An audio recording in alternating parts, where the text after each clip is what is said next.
Hello, I am Mike at the RLB Library at the University of Baltimore, and this is a series of short videos on how to use Zotero, which is a free citation management software that likes to bill itself as your personal research assistant. So in this video, we're going to do the setup. In the second, we're going to talk about using it to store information on sources for your research, and in the third, we're going to talk about how do you use the information from the sources you've stored to make a bibliography. So let's get started with this first video, which is setup, as I said. So hopefully you're here at Zotero.org, which is the website for this program.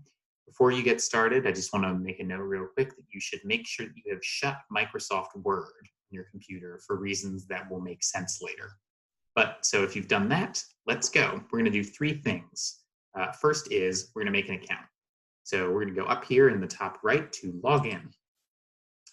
And if you don't have an account to log in, which probably you don't, or why would you be watching this video, we're going to register for a free one.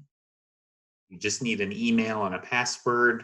It can be anything you want. You do not have to use your UBalt email. And in fact, you will see that I am not going to when I log in with the account I made already.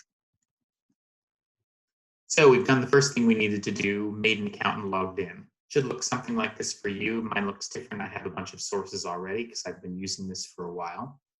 But just to make sure everything worked right, you ought to see your username up there in the middle where I've circled. And then before we leave here, we're going to do one thing over here on the left where your library is. And that is we're going to make a folder. You want to describe it as something that's like a project you're working on. I'm just going to call mine Dummy because I'm not really doing anything. I'm just making a video for you guys. So now I've made a folder and I've logged in. Great. That was step one of setup. Go back to Zotero.org for the second and third steps in the setup, which is installing a program and launching a connector for that program with your web browser. So we're going to click on download in the middle. And this is where we do the other two things. So I'm assuming you know how to download programs and install them on your computer, but obviously just do that right here. Do it for most operating systems. Once you've done that, you should see it somewhere on your desktop, right? So that's step two. Step three is we need to connect this to our web browser for it to really work. So if you haven't done that before, it works with Chrome and some other major web browsers, Firefox, Safari. And I'm just going to install the Chrome connector here. It's very straightforward. I'm going to add it to Chrome, which is the web browser I'm using. Yes, I would like to add that.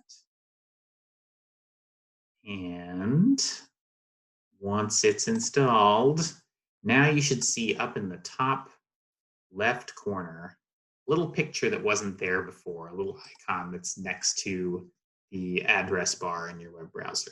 So if you've got that, great, you've installed the extension. It might look a little different for you. So we've done the three things we really needed to do. We've made an account, we've installed the program, and we have put the extension in. Just to make sure that everything's working all hunky-dory, though, before we get to the using, we need to do one last thing, which is tell the program who you are. So we're going to open the program. And you can see here, it's got some of my information because I've done this already, but for you, it won't. And what you need to do is click right here. It's really hard to see. There's a little green arrow that looks like a circle up in the top right corner. So click on that. It's going to say you need to sync. And that's what we're going to do. We're going to tell it what our account is, right? So I've given it my username. I'll give it that password I made before, and then I'm going to tell it I want to set up my syncing.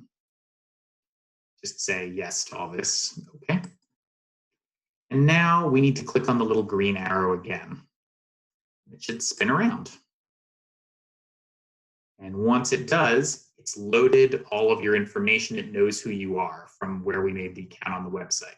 And how do I know that that worked for sure? Well, now my dummy folder that I made was there. So whatever you called your folder should have appeared too. So we've done everything we needed to do for the setup. In the next video, we will be talking about how you use this now that you've set it up, why it's so powerful, and how it can help you with your research.